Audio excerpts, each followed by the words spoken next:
प्रिय बच्चों, good morning. मैं आपका हिंदी टीचर मिस्टर एलन विश्वे। आज क्लास सेवेंथ हिंदी का 7th चैप्टर पढ़ेंगे। ठीक है ना? क्लास सेवेंथ का हिंदी का 7th चैप्टर। तो सब बच्चों बुक्स निकालो अपनी अपनी और पेज नंबर 43 देखें। कितना? 43।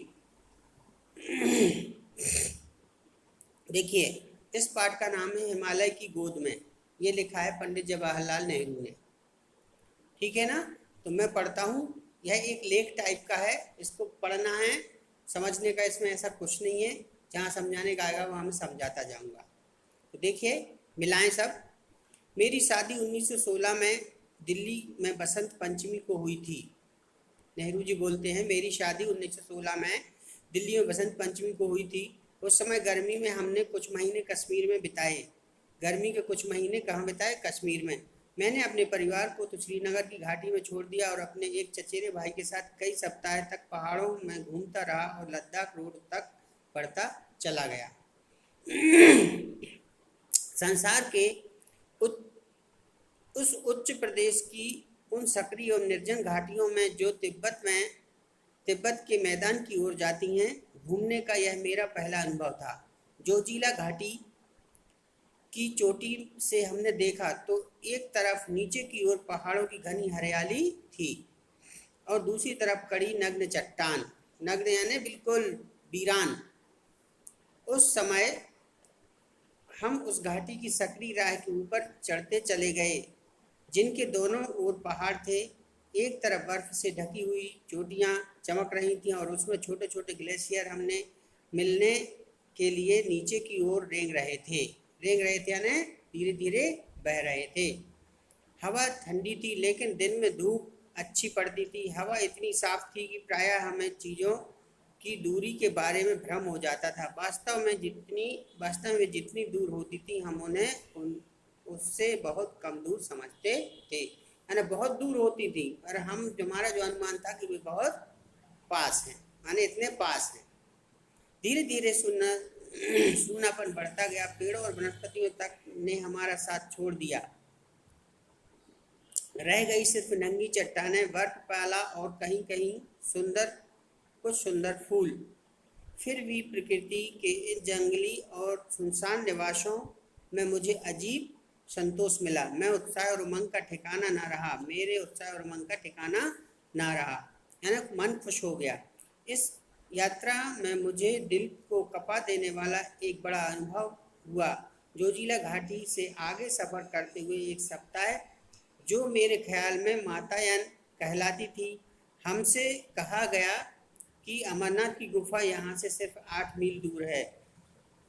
यह अवश्य था कि बीच में बुरी तरह हिम से ढका हुआ एक बड़ा पहाड़ पड़ता है। हिम मीन्स बर्फ से, जिसे पार करना था। लेकिन उससे क्या, 8 मील होते ही क्या है।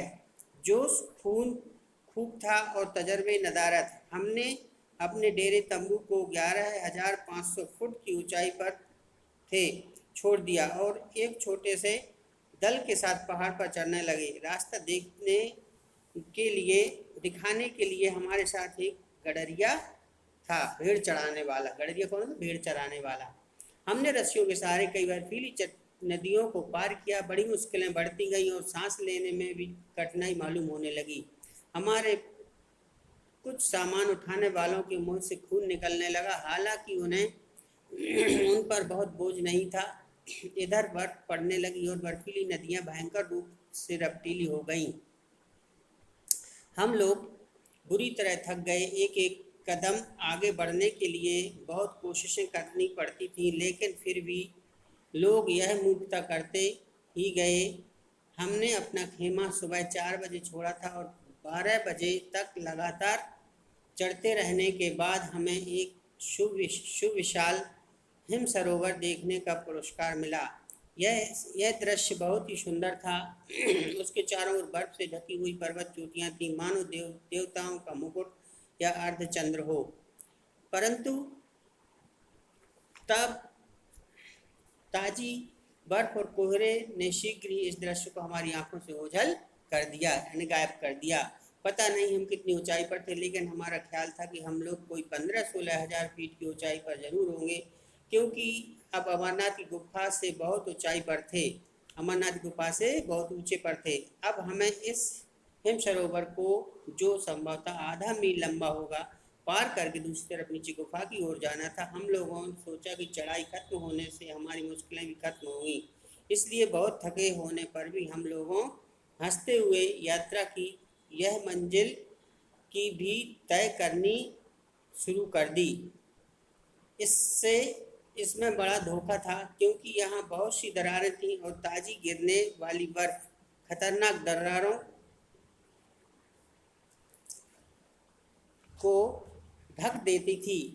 इस नई बर्फ ने मेरा करीब करीब खात्मा ही कर दिया था, क्योंकि मैंने ज्यों ही उसके ऊपर पैर रखा वह नीचे खिसक गई और मैं धम्म से मोह पाए हुए एक विशाल दरार में जा गिरा। दरार मीन्स होती है खाई।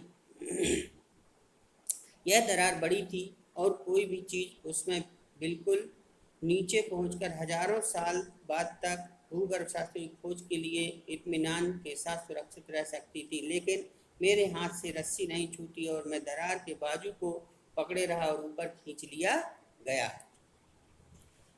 इस घटना से हम लोगों के होश तो ढीले हो ही गए, फिर भी हम लोग आगे चलते ही गए, लेकिन दरारों की संख्या और उनकी चौड़ाई आगे जाकर और भी बढ़ गई। इसमें से कुछ को पार करने के कोई साधन भी हमारे पास नहीं थे, इसलिए अंत में हम लोग थके मांदे हताश हो लौट आए और इस प्रकार अमरनाथ की गुफा अनदेखी ही रह गई। तो ये छोटा सा चैप्टर था जो मैंने आपको पढ़ा दिया, ठीक है ना। तो इसके सिर्फ आज इसका सिर्फ यही वीडियो भेजूंगा मैं, यानी कल आपको इसका यही वीडियो भेजूंगा। और इसके जो क्वेश्चन आंसर हैं, शब्दार्थ हैं, इसमें कुछ मुहावरे भी हैं, समझ में आया ना। तो इन सबको मैं आपको नेक्स्ट डे भेजूंगा, ठीक है ना। तो इसका देखिए थोड़ा सा और है इसमें। इस आत्मकथा के लेखक स्वतंत्र भारत के प्रथम प्रधानमंत्री पंडित जवाहरलाल नेहरू हैं। तो आपको ये तो पता ही होगा कि हमारे देश के, भारत देश के सबसे पहले प्रधानमंत्री कौन हैं, तो पंडित जवाहरलाल नेहरू। इस लेख में उन्होंने अपनी युवावस्था एक रोमांचकारी घटना का वर्णन किया। युवावस्था ने जवानी की एक रोमांचक घटना थी, उसका वर्णन किया है, ठीक है, जो हिमालय में भ्रमण करते समय उनके साथ घटी थी। कहाँ गए थे वो? हिमालय पर घूमने गए थे। शादी होने के बाद अपनी पत्नी को परिवार के साथ छोड़ा और फिर अपने एक दल के साथ हिमालय घूमने गए। वहाँ पे भिन्न भिन्न चीज़ें देखी उन्होंने, बहुत सी चीज़ें देखी हैं, और जो उनको देखना था अमरनाथ की गुफा, वो तो मगर अधूरी ही रह गई। यही बताया इसमें कि इसमें लास्ट में बताया कि अमरनाथ की गुफा अनदेखी ही रह गई। तो अमरनाथ जी बहुत दूर हैं, ठीक है ना। तो मैंने आपको ये चैप्टर पढ़ा दिया। अब इसके नेक्स्ट टाइम आपको क्वेश्चन आंसर डालूंगा, तो आप अच्छे ध्यान से साफ राइटिंग में लिखें।